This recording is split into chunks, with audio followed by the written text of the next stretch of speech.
먼저 지난 가을부터 대선 전국, 탄핵 전국을 주도해 오셨던 분이죠. 더불어민주당 안민석 의원님 어서 오세요. 네, 안민석 의원입니다. 여당 의원 되셨네요.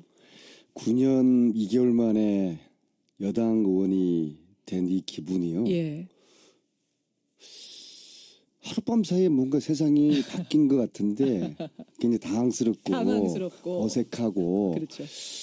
거의 10년 만에 야당을 한 게 몸에 배었는데 이 여당 생활을 앞으로 어떻게 될지 오늘 함께 나오신 정두원 의원님께 좀 가르침을 받으려고 나왔습니다. 벌써 목소리에 좀 무게감이 깔리시네요.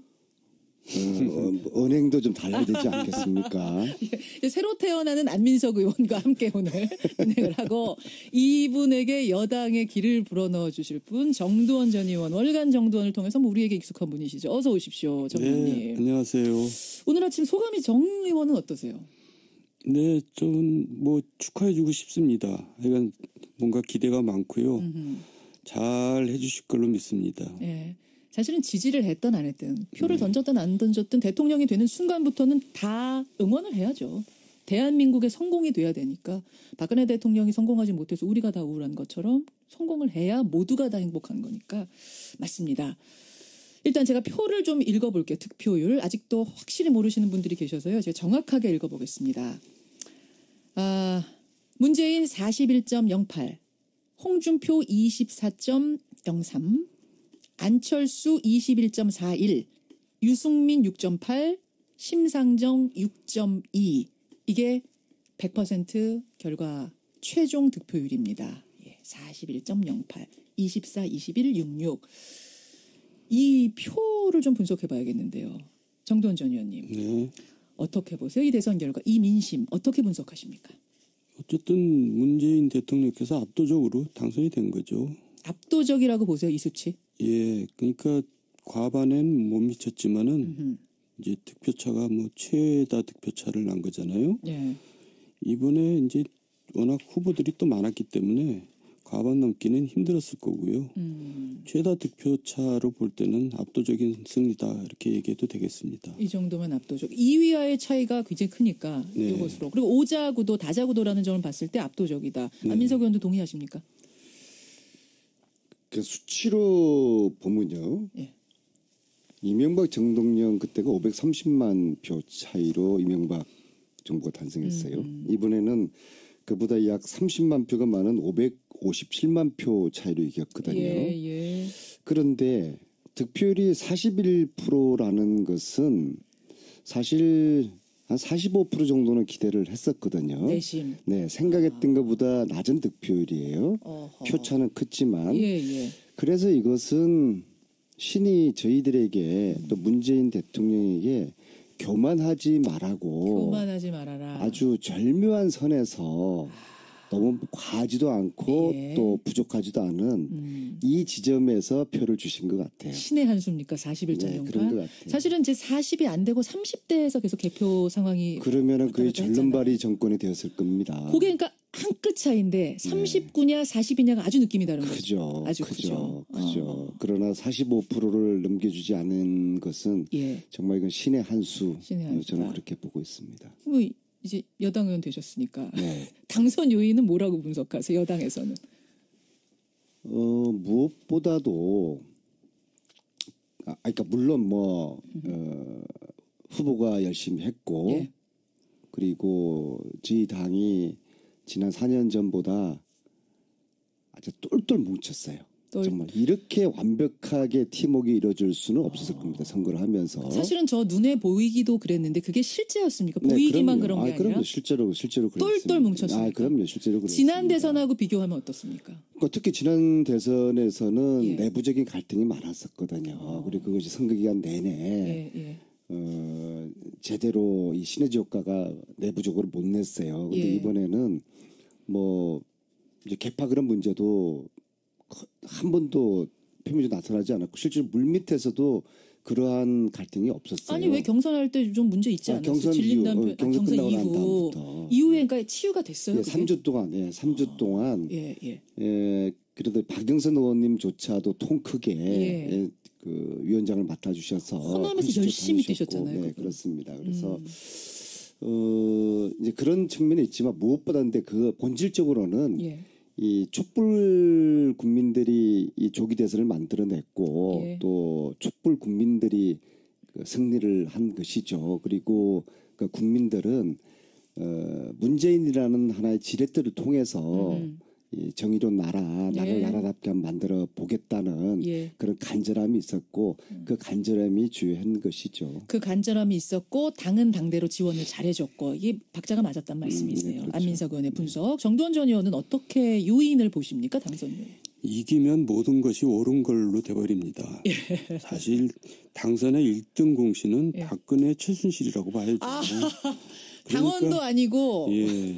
박근혜 최순실. 압도적인 표차로 이기긴 했지만은 잘해서 이긴 게 아니라 전 정권이 너무 못해서 이긴 거죠. 그러니까 그런 면에서는 정말 겸허해야 됩니다. 왜냐하면 17대 대선이랑 거의 유사하거든요. 이명박 대통령 당선될 때 노무현 전 정권의 실정으로 당선된 거거든요. 그리고 표차도 많이 났고. 그런데 이제 그게 본인의 뭐 잘한 걸로 우쭐해가지고 결국 오만과 독선에 빠졌거든요. 그러니까 그런 전철을 밟지 말아야 될 것 같습니다. 아, 그렇군요. 못한 것이 오히려. 근데 저는 갑자기 그 궁금증이 듭니다.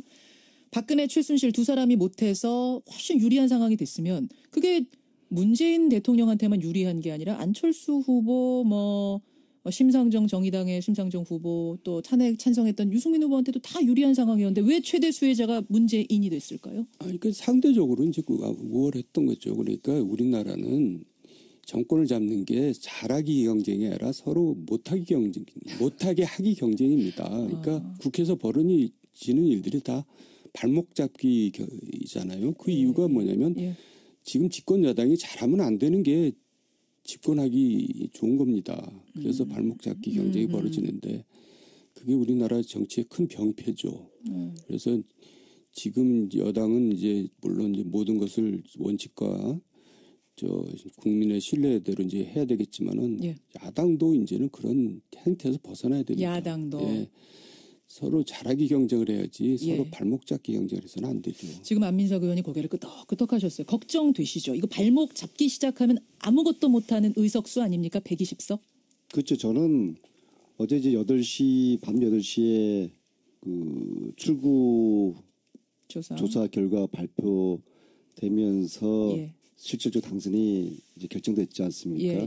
그 순간만 기뻤고 그 이후 시간부터는 걱정과 두려움이 없었어요. 우리가 잘할 수 있을까? 왜냐하면은 정도원 의원님이 말씀하신 것처럼 이것은 저희가 잘해서라기보다도 이 세상을 이렇게 더 이상 방치해서는 안 되겠다. 우리 나라를 국민들의 간절함이 있었기 때문이거든요. 그리고 실제로 표를 보면은 거의 7대3으로 이 어떤 개혁과 보수 표들이 나눠지지 않았습니까? 실제적으로. 박근혜 대통령 탄핵을 찬성과 반대가 8대2지 않습니까? 거의 그런 흐름들이 한 10% 정도는 선거 기간 중에 보수표들이 다시 좀 생각이 바뀌었지만은 실질적으로 박근혜 탄핵에 대한 그 생각 흐름이 이번 선거 결과에 그대로 반영된 것이거든요. 그러니까 또 박근혜 탄핵이라는 것도 우리 야당이 잘해서 탄핵된 거라기보다도 국민들이 만들어낸 그 탄핵이었잖아요. 그리고 그것이 그 흐름이 이번 선거 결과에 반영됐기 때문에 국민들이 원하는 나라, 국민들이 간절하게 바꾸기를 원하는 이 세상을 우리가 제대로 할 수 있을까 그런 거에 대한 두려움과 걱정이 협치될까 이 걱정 맞습니다. 지금 청취자 011님이 아까 안민석 의원께서 신의 한 수다 41% 말씀하셨는데 국민의 한 수로 해주십시오. 이렇게 국민이 신입니다. 이건 국민이 위대한 것이고 국민이 신입니다. 해석 좋습니다. 국민이 신이었다. 말씀 좋아요. 자, 41.08% 두 분이 이렇게 분석을 하셨어요. 그러면 홍준표, 안철수 후보는 24, 21, 유시민, 심상정 후보는 나란히 6%대 6.8, 6.2 이분들의 표를 보죠. 제일 상처가 큰 사람 정두원 전 의원님 누굽니까? 그러니까 이번 대선은 사실 미리 다 예측이 됐던 대선입니다. 문재인 승리가 예측이 됐었고요. 결국 2위가 누가 되느냐가 오히려 더 관심사였죠. 저도 사실 참 예측하기 힘들더라고요. 그래서 결국 안철수 후보가 이제 3위까지 내려앉았는데 그러게요. 물론 가장 상처가 크겠죠. 안철수 하지만은 후보. 또 그 이유가 있지 않겠어요? 저는 안철수 후보가 지금까지 베스트를 다 한 거 그 결과가 이렇게 나왔다고 생각합니다.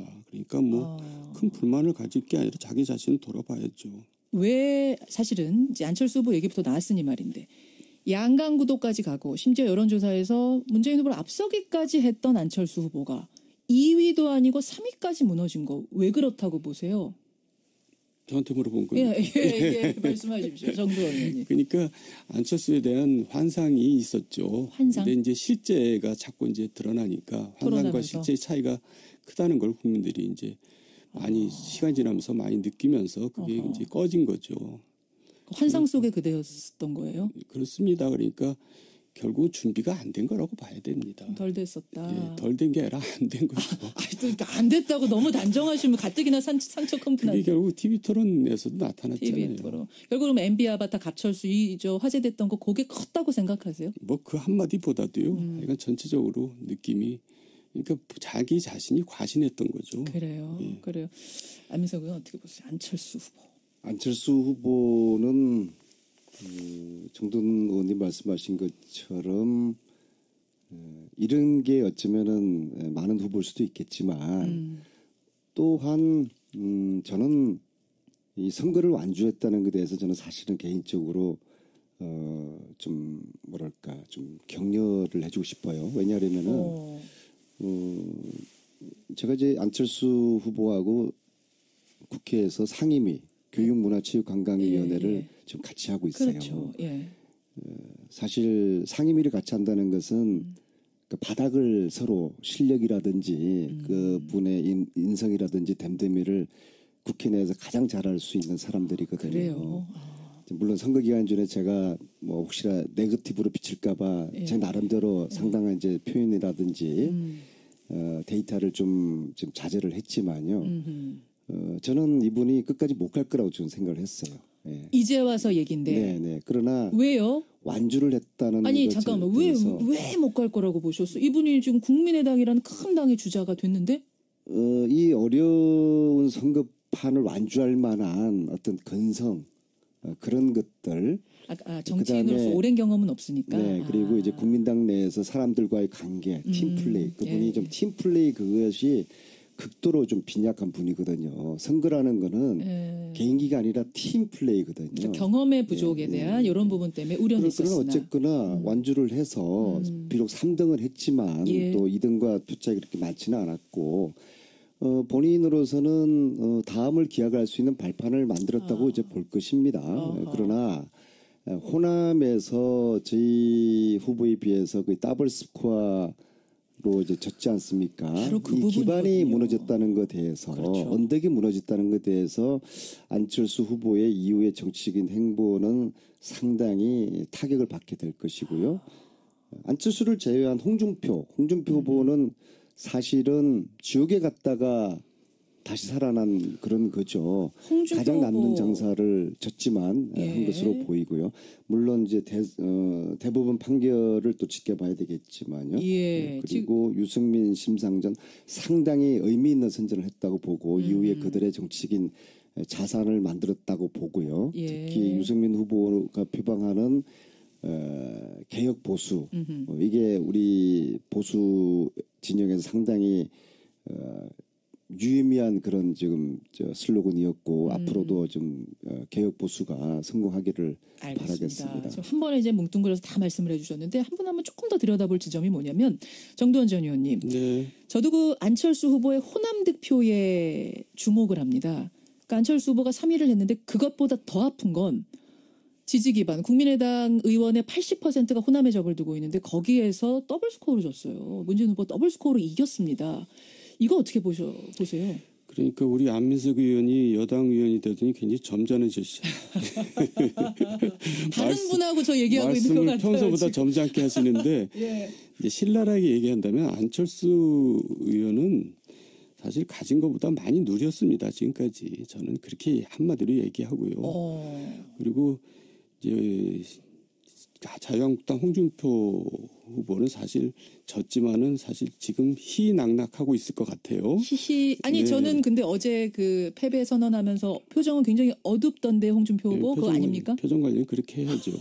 근데 사실은 이 홍준표 후보가 표를 많이 얻은 것도 예. 본인의 인기보다도 그동안 보수층이 그래도 아직까지는 문재인에게 표를 줄 수 없지 않느냐. 문재인이 돼서는 안 되지 않느냐 이런 것 때문에 이 표가 그래도 간 거지 본인이 인기가 있어서 갔다고 생각하면 큰 착각입니다. 비문정서 덕분이다. 더군다나 그 지금 자유한국당 같은 경우가 이제 새누리당이었는데 예. 이제 국정농단 세력에 책임이 있거든요. 그러니까 철저하게 부서져야 되는데 자꾸 이렇게 연명하는 것 자체가 저는 장기적으로는 안 좋다고 봅니다. 철저하게 죽어야지 사는 건데 이렇게 연명하는 거는 장기적으로 결국은 이런 식으로 결국 지리멸렬하게 가게 되거든요. 그래서 문제가 있다고 보고요. 어쨌든 유승민이나 심상정 후보는 이번 예. 대선에서 굉장히 의미 있는 존재들이었습니다. 예, 그래서 예. 국민들한테 신선한 어떤 기대도 줬고요. 예. 그래서 저는 그런 면에서는 상당히 선전했다고 봅니다. 선전했다. 홍준표 후보가 어제 그랬잖아요. 당 복원에 발판 마련했다 이렇게 표현하던데. 복원을 이상하게 해버린 거죠. 도로 친박당으로 복원한 거죠. 친박이 다시 득세할 거라고 보세요. 지금 이제 대선 후의 상황? 그런 일은 없을 겁니다.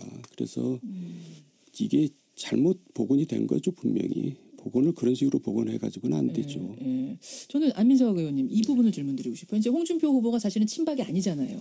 당에서 계속 비주류였던 사람이 어쨌든 이제는 대선 후보로서 당에 남게 됐습니다. 그런데 아직도 친박은 사실상은 힘이 있습니다. 어떻게 될까요? 앞으로 이게 당을 장악할 수 있을까 홍준표 지사가? 저는 홍 후보가 앞으로 자유한국당 내에서 터전을 잡아서 당권을 잡을 가능성을 저 별로 보지 않아요. 왜냐하면은 자유한국당은 기본적으로 사실은 국민들 볼 때는 국정농단 세력과 공범이지 않습니까? 3년 전에 제가 최순실 국정농단을 최초로 국민들에게 알려드렸을 때 그분들이 저를 그 허위 사실이다.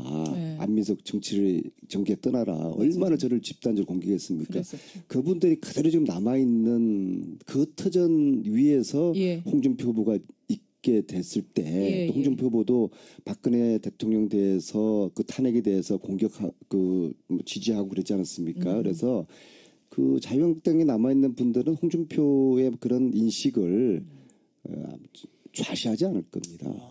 자리 잡기 어려울 거라고 네, 저는 그렇게 24%는 얻었는데도 쉽지 않을 거다. 그러면 그래서 이제 들어간 분들이 누구냐면 바른정당의 탈당파 12명 아닙니까? 결국 홍 의원이 대선 주자로서 힘이 있을 때 이분들을 데리고 온 거예요. 이분들이 뭔가 지지를 하지 않을까요? 그래서 치열한 내부의 친박 비박 싸움이 아마 어마어마하게 전개될 거라고 보고요. 뭐 그것이 어떻게 될지는 단언할 수 없지만은 저는 기본적으로 자유한국당은 새누리 또 한나라당 그 뿌리이기 때문에 그 뿌리라는 게 뭡니까? 박정희, 박근혜 뭐 그런 유산을 기본적으로 가지고 있는 정치 세력이지 않습니까? 그렇죠. 그 친박의 그 결속력을 비박들의 나름대로 어떤 새로운 보수를 또 지향하겠죠. 그 비박들이 버텨내거나 이겨내는 게 저는 가능하지 않을 거라고 봅니다. 그렇게 보시는군요. 만약 비박이 이긴다고 그러면 자유한국당이 아닌 것이죠. 자, 잠깐 여기에 대해서는 사실은 정두원 전 의원이 하실 말씀이 되게 많을 것 같아요. 그쪽 당 이야기 너무 잘 하시니까. 바른정당 12명이 복당이 아직 완전히 된 건 아니죠? 네, 뭐 논란이 있는데 복당이 된 거라고 봐야 되고요. 된 거라고 봐야 됩니까? 어쨌든 이번에 대선 과정에서 가장 국민의 비난이 컸던 부분이 이제 그 부분이고 일종의 이제 개콘 수준의 이제 일이 벌어졌는데요. 개콘 수준. 지금 안민석 의원의 비판은 이제 전반적으로 동의를 합니다. 그러면서 또 한편 걱정되는 것이 지금까지 우리 정치가 친박 패권만 문제였었냐? 친노 패권, 친문 패권도 문제였거든요. 그러니까 이제 여당도 자기 자신을 야당의 빗대어서 돌아볼 필요가 있다고 생각합니다. 그래서 야당만 비난할 것이 아니라 여당 내에서도 그런 요소가 되풀이되지 않는 것이 중요하겠죠. 그래요. 이 말씀 들으면서 안민석 의원 사실 하실 말씀 많을 텐데 고개를 끄덕끄덕하면서 오늘은 최대한 겸손한 자세로 아니 다 여든 야든 우리나라에서 이 개파 정치는 청산 대상이고요. 개파 정치를 조장하는 정치인들은 국민들로부터 이 천벌을 받아야 돼요. 맞아요. 결국은 외면 받잖아요. 그리고 개파 정치 계속하면. 근데 실질적으로 개파 정치하는 분들이 득세를 하죠. 그래요. 현실은. 개파 정치는 누가 하고 싶어서 하는 게 아니라 공천권이 특정인, 특정 세력에 있기 때문에 개파 정치가 되는 겁니다. 그래서 공천권이 국민에게 되돌아가야지만 개파 정치가 없어지는 거고요. 공천권이 특정인 세력에 있는 한 거수기 정치, 개파 정치, 눈치 보기 정치는 계속될 겁니다. 알겠습니다. 자, 짧은 시간이지만 우리가 표를 한번 분석하고 정치판을 읽어봤습니다. 이제 앞으로 어떻게 될 것이냐 이 부분인데 우선 총리 인준하고 내각 구성하고 이거 한 달 안에 빨리빨리 되겠습니까? 될 걸로 보세요.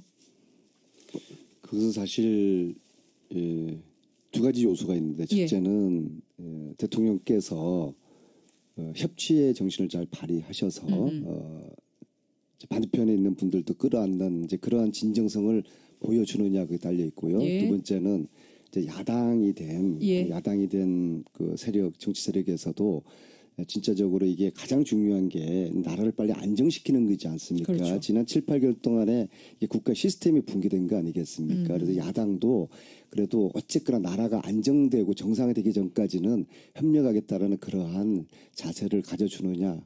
그 두 가지에 달려 있다고 봅니다. 호소를 하셨어요. 대야 호소를 하셨어요. 저희도 잘할 테니까 이거는 여야 진보 보수의 문제가 아니라 그래요. 정말 이 위기, 이 불안정한 이 나라, 이 국민들을 봐서라도 이 나라를 빨리 안정시킨 다음에 그 다음에 뭐 치고 박든 죽기 살기로 싸우든 안정된 그런 나라를 빨리 만드는 게 우선이라고 봅니다. 지금 애절하게 야당 의원들 국민들께 말씀하셨습니다. 정두원 전 의원 어떻게 보세요? 지금 앞으로 이제 펼쳐질 상황들. 어쨌든 정부 여당은 앞으로 국정 운영을 제대로 하려면 연정은 선택이고 협치는 필수라고 봅니다. 그렇지 않고서는 국정 운영을 제대로 해나갈 수가 없는 구조죠. 국회의 지금 구도가. 그래서 저는 최소한 협치는 해야 된다고 생각하고요. 그러기 위해서는 정말 과거와 많이 달라져야 될 겁니다. 이제 뭐 예를 들어서 한 가지 예를 들면 이제 당선됐다고 국회의원들을 불러서 청와대에서 밥을 먹는데 꼭 여당 의원들만 불러서 밥을 먹습니다. 이런 행태. 그런 행태. 그러니까 지금 문재인 대통령이 분명히 얘기하셨잖아요. 나는 나를 뽑지 않은 사람을 위한 대통령이 되겠다. 섬기겠다. 그런 정신이 계속 실천으로 옮겨져야 된다고 생각합니다. 좋은 말씀이네요. 저는 이제 그 노무현 그 대통령 시절에 초선 시작해서 그다음에 3선 때부터 그 문재인 대통령을 봐왔지 않습니까? 두 분에 대한 스타일의 분석을 나름대로 해볼 건데 문재인 대통령은 기본적으로 심성이 바르고 선한 분이에요. 그래서 상대에 대한 배려를 잘 하실 거라고 보고요. 말씀하신 것처럼 협치도 연정도 저희들 다 할 용의가 있어요. 그런데 이걸 받아들인 측에서 마음에 열어달라 마음을 좀. 마음에 이 뭐 무조건 반목 잡기 하겠다 그러면 안 되는 거죠. 그리고 국민들 의사에 반하는 뭐 박근혜 사면해 달라 그런 얼토당토하는 이야기하면은 참 곤란한 것이죠. 서로 잘해야 됩니다. 두 분과 이야기하다 보니까 뭐 시간이 훌쩍 지났는데요. 한 번 더 모실게요. 이 좌석으로 한 번 더 모시겠습니다. 더 나눠야 될 얘기가 많을 것 같습니다. 현정 씨가 부르시면 외국에 있다가도 올게요. 고맙습니다.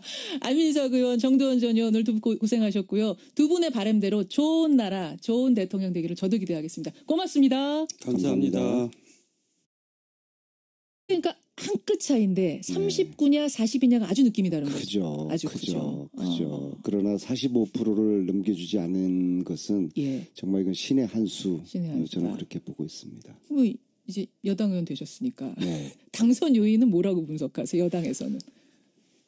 무엇보다도 그러니까 물론 뭐 후보가 열심히 했고 그리고 저희 당이 지난 4년 전보다 아주 똘똘 뭉쳤어요. 정말 이렇게 완벽하게 팀워크가 이루어질 수는 없었을 겁니다. 선거를 하면서. 사실은 저 눈에 보이기도 그랬는데 그게 실제였습니까? 보이기만 네, 그런 게 아니라. 그럼요. 실제로 그랬습니다. 똘똘 뭉쳤습니까? 그럼요. 실제로 그랬습니다. 지난 대선하고 비교하면 어떻습니까? 그러니까 특히 지난 대선에서는 예. 내부적인 갈등이 많았었거든요. 그리고 그것이 선거 기간 내내 제대로 이 시너지 효과가 내부적으로 못 냈어요. 근데 예. 이번에는 뭐 이제 개파 그런 문제도 한 번도 표면적으로 나타나지 않았고 실제로 물밑에서도 그러한 갈등이 없었어요. 아니 왜 경선할 때 좀 문제 있지 않았어요? 경선 질린다는 경선 끝나고 난 이후 다음부터 이후에 그러니까 치유가 됐어요. 예, 3주 동안 3주 동안 그래도 박영선 의원님조차도 통 크게 그 위원장을 맡아주셔서 호남에서 열심히 뛰셨잖아요. 네, 그렇습니다. 그래서 이제 그런 측면이 있지만 무엇보다 근데 그 본질적으로는 이 촛불 국민들이 이 조기 대선을 만들어냈고 또 촛불 국민들이 그 승리를 한 것이죠. 그리고 그 국민들은 문재인이라는 하나의 지렛대를 통해서 이 정의로운 나라를 나라답게 한번 만들어 보겠다는 그런 간절함이 있었고 그 간절함이 주요한 것이죠. 그 간절함이 있었고 당은 당대로 지원을 잘해줬고 이게 박자가 맞았단 말씀이세요. 그렇죠. 안민석 의원의 분석. 정두원 전 의원은 어떻게 요인을 보십니까? 당선 요인. 이기면 모든 것이 옳은 걸로 돼버립니다. 사실 당선의 1등 공신은 박근혜 최순실이라고 봐야죠. 당원도 그러니까, 아니고 박근혜 최순실. 압도적인 표차로 이기긴 했지만은 잘해서 이긴 게 아니라 전 정권이 너무 못해서 이긴 거죠. 그러니까 그런 면에서는 정말 겸허해야 됩니다. 왜냐하면 17대 대선이랑 거의 유사하거든요. 이명박 대통령 당선될 때 노무현 전 정권의 실정으로 당선된 거거든요. 그리고 표차도 많이 났고. 그런데 이제 그게 본인의 잘한 걸로 우쭐해가지고 결국 오만과 독선에 빠졌거든요. 그러니까 그런 전철을 밟지 말아야 될 것 같습니다. 그렇군요. 못한 것이 오히려. 근데 저는 갑자기 그 궁금증이 듭니다.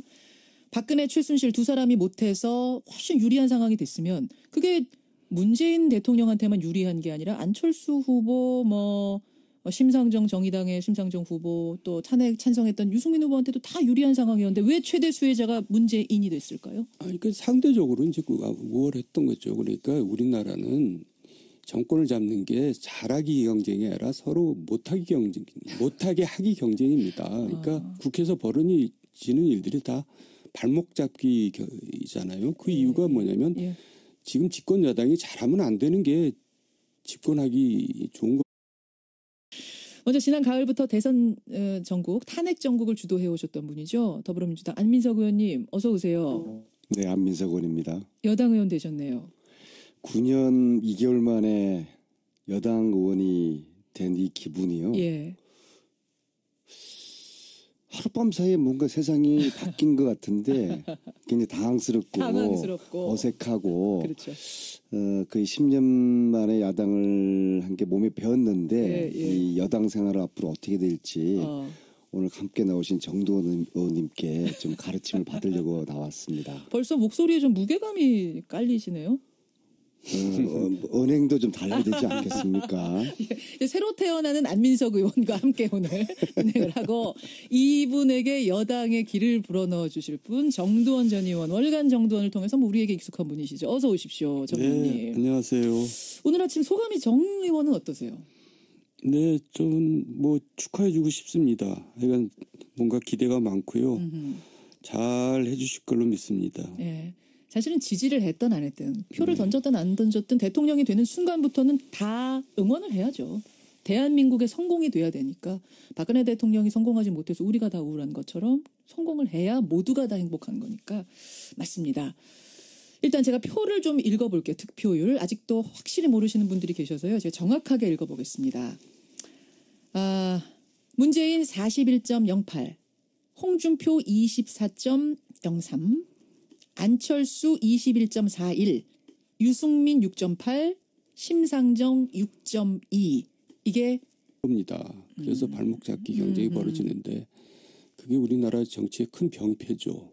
그래서 지금 여당은 이제 물론 이제 모든 것을 원칙과 국민의 신뢰대로 이제 해야 되겠지만은 예. 야당도 이제는 그런 행태에서 벗어나야 됩니다. 야당도. 예. 서로 잘하기 경쟁을 해야지 예. 서로 발목 잡기 경쟁을 해서는 안 되죠. 지금 안민석 의원이 고개를 끄덕끄덕 하셨어요. 걱정되시죠? 이거 발목 잡기 시작하면 아무것도 못하는 의석수 아닙니까? 120석?